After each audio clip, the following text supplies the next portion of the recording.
Berhasil membawa Chelsea ke perempat final Liga Champions, hal tersebut tak merubah keputusan Todd Boehly selaku presiden The Blues. Performa Chelsea di Liga Inggris menjadi faktor utama mengapa Graham Potter dipecat. Chelsea sendiri di Liga Inggris kini bertengger di urutan ke-11 dan hanya mengemas 38 poin. Dilansir laman resmi Chelsea, The Blues terlebih dahulu berterima kasih atas jasa Graham Potter selama ini. Hal tersebut juga dikonfirmasi oleh Todd Boehly dan Behdad Eghbali selaku presiden klub. Todd Boehly juga menambahkan jika dirinya kecewa atas hasil Chelsea pada musim ini. Sementara itu, Bruno Sauter akan memimpin tim sebagai pelatih sementara Chelsea. Bruno Sauter merupakan asisten pelatih Chelsea untuk musim ini. Todd Boehly juga akan mendukung penuh Bruno pada sisa laga musim ini. Seperti yang diketahui, Chelsea masih memiliki 10 laga di Liga Inggris dan perempat final Liga Champions. Sebagai informasi, Julian Nagelsmann tak tertarik untuk menggantikan Graham Potter sebagai pelatih Chelsea. Setelah takluk dari Aston Villa dengan skor 0-2, masa depan Graham Potter bersama Chelsea langsung dipertanyakan. Sebab saat ini The Blues duduk di peringkat ke-11 klasemen Liga Inggris dengan perolehan 38 poin. Oleh sebab itu, Julian Nagelsmann yang baru saja dipecat oleh Bayern Munchen jadi salah satu kandidat untuk menjadi penerus Graham Potter. Namun berdasarkan laporan dari Mirror, saat ini juru taktik berusia 35 tahun itu punya prioritas lain. Nagelsmann enggan terburu-buru untuk kembali melatih. Ia dikabarkan ingin menunggu sampai akhir musim nanti untuk memutuskan masa depannya. Tetapi selain diminati oleh Chelsea, Nagelsmann juga dikaitkan dengan Tottenham Hotspur yang belum lama ini memutus kerja dengan Antonio Conte. Ini karena bos Chelsea Todd Boehly masih memberikan kepercayaan. Padahal klub asal London Barat itu sedang berpeluang untuk mencatatkan prestasi terburuknya di Liga Inggris sejak 1996 silam.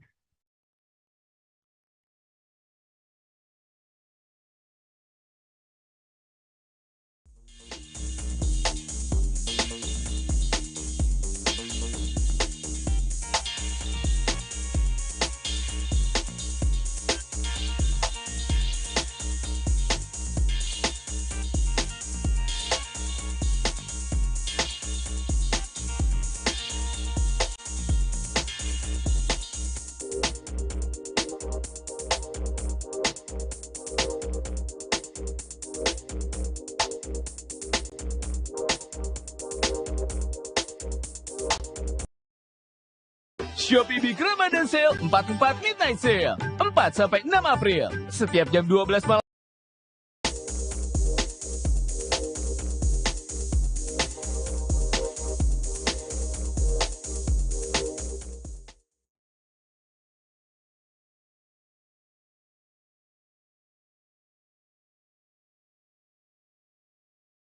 Ricuhan antara supporter PSIS Semarang dan PSS Sleman mengguncang laga lanjutan BRI Liga 1 2023 pada Minggu 2 April 2023. Akibat bentrok tersebut mengakibatkan beberapa supporter mengalami luka-luka. Pastinya akibat insiden tersebut PSIS dan PSS bakalan mendapat sanksi dari PSI. Namun belum diketahui apakah sanksi yang didapatkan kedua kubu tersebut. Pada laga lanjutan Liga 1 yang dimainkan di Stadion Jatidiri Semarang berkesudahan dengan skor 5-2 untuk PSIS Semarang versus PSS Sleman. Terjadinya kerusuhan dikabarkan saat menjelang berakhirnya babak pertama. Kronologi awal kerusuhan tersebut bermula dari saling adu yel-yel supporter, kedua kelompok mulai panas dengan saling lempar. Pelemparan sempat reda saat dari masing-masing kubu ada yang meredam amarah. Dari pantauan Tribun Jateng, kerusuhan kembali terjadi setelah supporter PSS Sleman akhirnya menjebol pagar pembatas. Bentrokan tak terhindarkan supporter PSIS Semarang Snacks bahkan sampai turun dan keluar dari Tribun Utara untuk menyelamatkan diri. Beberapa supporter yang mengalami luka-luka kemudian mendapat pertolongan medis dan kemudian dibawa ambulans.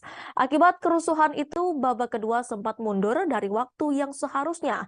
Kini pertandingan kembali berlanjut dengan kedudukan akhir 5-2 untuk kemenangan PSIS. Gol kemenangan PSIS diukir oleh Septian David Maulana, Wawan Febrianto, Taisi Marukawa, Vin Tiho, dan Carlos Portes. Sedangkan gol hiburan PSS dilesatkan oleh Ricky Cawor dan Ricky Dwi Saputro. Dengan demikian, PSIS Semarang berhasil lepas puasa kemenangan selama 9 pertandingan. Sedangkan PSS gagal meneruskan tren positif pada pertandingan terakhir. Laskar Mahesa Jenar berhasil naik 1 peringkat di posisi ke-13. Sedangkan PSS Sleman terjerumus di zona degradasi peringkat 17. Atas kerusuhan tersebut, para supporter dari Brigata Curvasut atau BCS PSS Sleman masih tertahan di Stadion Jatidiri. Belum diketahui pasti apakah para supporter BCS hingga detik ini masih tertahan di dalam Stadion Jatidiri.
Presiden Joko Widodo mengatakan telah menerima surat dari Presiden FIFA Gianni Infantino terkait dibatalkannya status Indonesia sebagai tuan rumah Piala Dunia U20. Namun saat ditanyakan apa isi surat tersebut, Jokowi mengaku tak bisa menjelaskan hal tersebut. Setelah menerima surat tersebut, Jokowi lantas memerintahkan Ketua Umum PSSI Erick Thohir untuk menyiapkan blueprint transformasi sepak bola Republik Indonesia. Jokowi juga meminta Erick untuk terus berkomunikasi dengan FIFA agar Indonesia terhindar dari sanksi. Sebelumnya, Presiden Joko Widodo menyambangi Gelora Bung Karno, Senayan, Jakarta Pusat. Kedatangan Jokowi tersebut yakni untuk melihat latihan Timnas U20 seusai Piala Dunia U20 dipastikan batal digelar di Indonesia. Pantauan di lokasi Sabtu 1 April 2023, Jokowi hadir di GBK didampingi Ketua Umum PSSI Erick Thohir, Waketum PSSI Zainuddin Amali, Kapolri Jenderal Listio Sigit Prabowo. Jokowi juga sempat menemui pelatih Timnas U20 Sinteyong dan jajaran pemain Timnas U20. Jokowi terlihat berbincang sebentar dengan Sinteyong melalui translator. Setelah itu, Sinteyong tampak memanggil para pemain dan ofisial Timnas U20 yang tengah berlatih. Mereka berkumpul membentuk lingkaran. Jokowi menyalami satu persatu para ofisial dan pemain. Setelah itu, Jokowi terlihat memberikan semacam pernyataan atau tim talk kepada mereka. Tampak para pemain dan ofisial fokus mengamati. Di sisi lain, Presiden Jokowi menjelaskan keinginan para pemain Timnas U20 seusai mereka gagal tampil di Piala Dunia U20. Jokowi mengatakan para pemain Timnas ingin melanjutkan pendidikan ke jenjang yang lebih tinggi dari sekarang. Bahkan di antara dari mereka berkeinginan untuk bisa masuk ke Polri, TNI maupun PNS.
Kita beralih ke informasi lainnya, Tribuners. Sintayong harus melalui jalan berat untuk membawa timnas Indonesia untuk lolos ke Piala Dunia 2026. Pelatih asal Korea Selatan tersebut menyampaikan ambisinya untuk membawa timnas Indonesia ke ajang paling akbar di dunia sepak bola tersebut seusai timnas U20 gagal berlaga di Piala Dunia U20 2023. Tentu upaya timnas Indonesia bakal melalui langkah yang cukup terjal jika ingin mencetak sejarah ke ajang Piala Dunia 2026. Seperti yang diketahui, putaran final Dunia 2026 bakal dilangsungkan di Amerika Serikat, Kanada, dan Meksiko. FIFA sudah resmi menambah kuota untuk benua Asia menjadi 8 atau 9 tim mulai edisi 2026. Berdasarkan peringkat FIFA dan AFC saat ini, timnas Indonesia mau tidak mau harus berjuang sejak ronde pertama kualifikasi Piala Dunia zona Asia. Peringkat timnas Indonesia saat ini berada di ranking 150 FIFA per Maret 2023 atau berada di ranking 28 dari seluruh anggota Konfederasi Sepak Bola Asia atau AFC. Untuk lolos langsung ke ronde kedua tanpa melalui ronde pertama, timnas Indonesia minimal wajib menempati peringkat ke-25 AFC yang saat ini ditempati oleh Malaysia atau ranking 140 FIFA. Rangkaian kualifikasi Piala Dunia 2026 zona Asia bakal dimulai sejak Oktober 2023 dan dihelat dalam 5 ronde. Pada ronde pertama, timnas Indonesia harus menyingkirkan salah satu dari 11 tim dengan ranking terbawah Asia saat ini dengan sistem home and away. Karena itu kemungkinan besar timnas Indonesia bakal lolos dengan mudah karena lawan-lawannya terdiri dari Brunei Darussalam, Timor Leste, Guam, atau Kamboja. Jika berhasil lolos ke putaran kedua, timnas Indonesia bakal diundi lagi dalam 9 grup yang masing-masing terdiri dari 4 tim. Langkah timnas Indonesia dipastikan bakal semakin berat karena berpeluang satu grup dengan tim-tim raksasa Asia atau Asia Tenggara. Ronde kedua kualifikasi Piala Dunia zona Asia bakal digelar pada 16 November 2023 sampai 11 Juni 2024 dan digelar dengan sistem home and away. Pada ronde tersebut, timnas Indonesia wajib finish minimal sebagai runner-up grup agar melaju ke ronde ketiga atau ronde penentuan menuju putaran final Piala Dunia 2026. Jika berhasil lolos ke ronde ketiga, maka timnas Indonesia otomatis lolos ke putaran final Piala Asia 2027 tanpa melalui fase kualifikasi. Jika berhasil lolos, timnas Indonesia bakal dikumpulkan dengan 17 tim terbaik Asia lainnya dan dibagi dalam 3 grup pada ronde ketiga yang digelar pada 10 Oktober 2024 sampai 24 Juni 2025 dengan sistem home and away. Dua tim teratas masing-masing grup berhak melaju ke putaran final Piala Dunia 2026 mewakili benua Asia.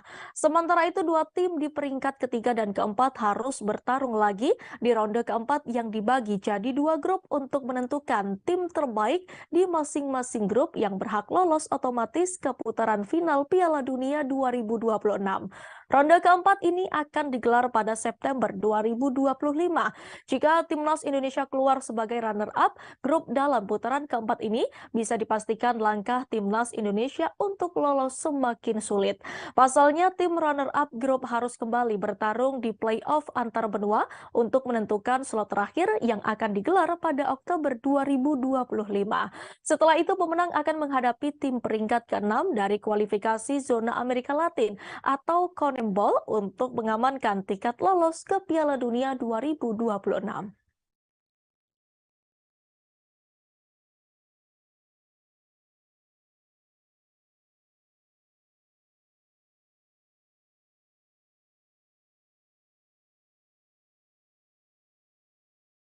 Penyerang Bagus Kahvi tidak masuk ke dalam skuad timnas U22 Indonesia untuk SEA Games 2023.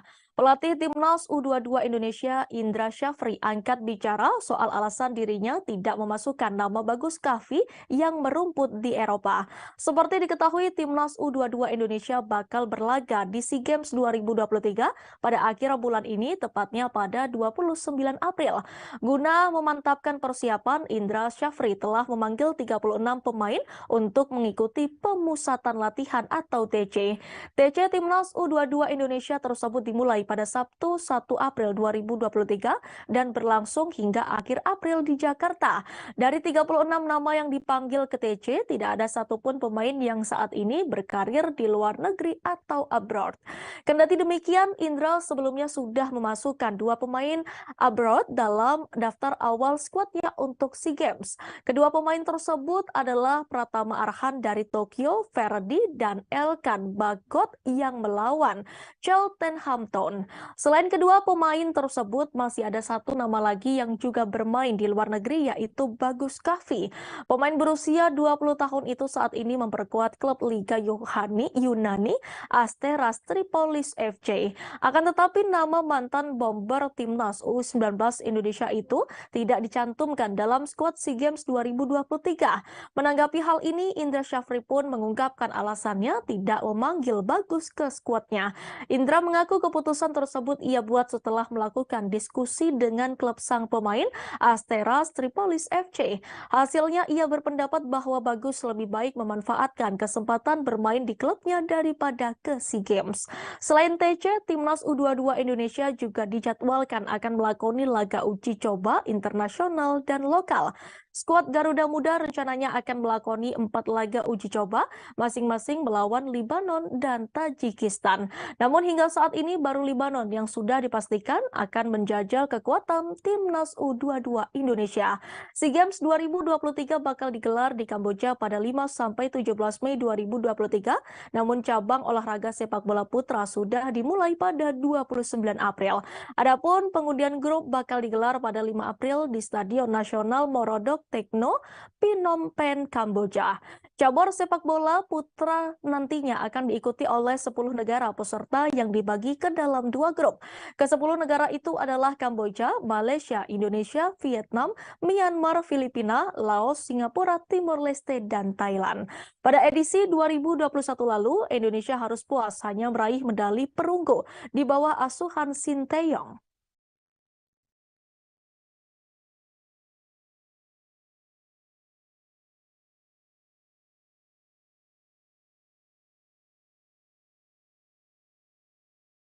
Bulu tangkis tunggal putri Indonesia Gregoria Mariska Tanjung berhasil keluar menjadi juara di Spain Master 2023 Minggu 2 April 2023.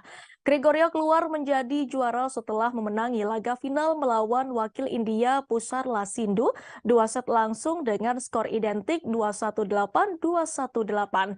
Pebulu tangkis yang akrab disapa Georgie ini tampil meyakinkan saat bertanding selama 29 menit di Centro Deportivo Municipal Galur Madrid. Georgie membuat peraih medali perak Olimpiade 2016 itu tak berkutik lewat permainannya. Bisa dibilang ini merupakan kemenangan yang mudah didapatkan bagi Georgie. Hasil ini menjadi titik balik bagi Gregoria di turnamen BFW Tour. Tahun lalu ia tampil tak begitu baik dan kini ia membuktikan kualitasnya.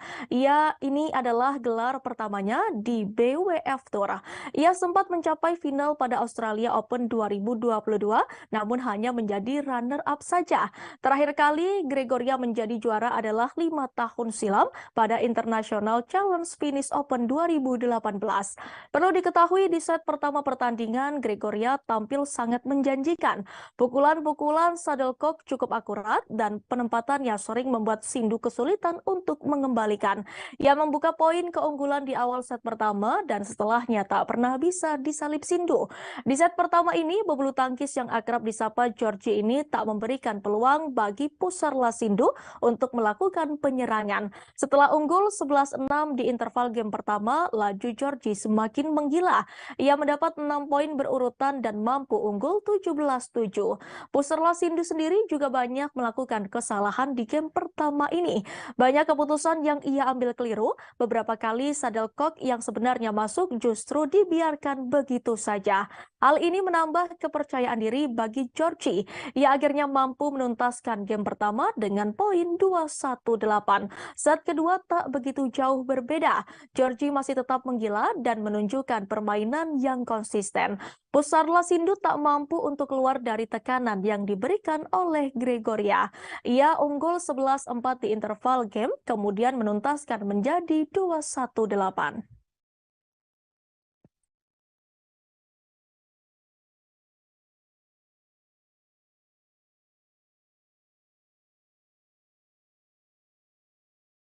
Informasi tadi sekaligus menutup perjumpaan kita di live update sport pemirsa. Namun setelah jeda pariwara berikut, saya masih akan menemani Anda dalam program live update seleb.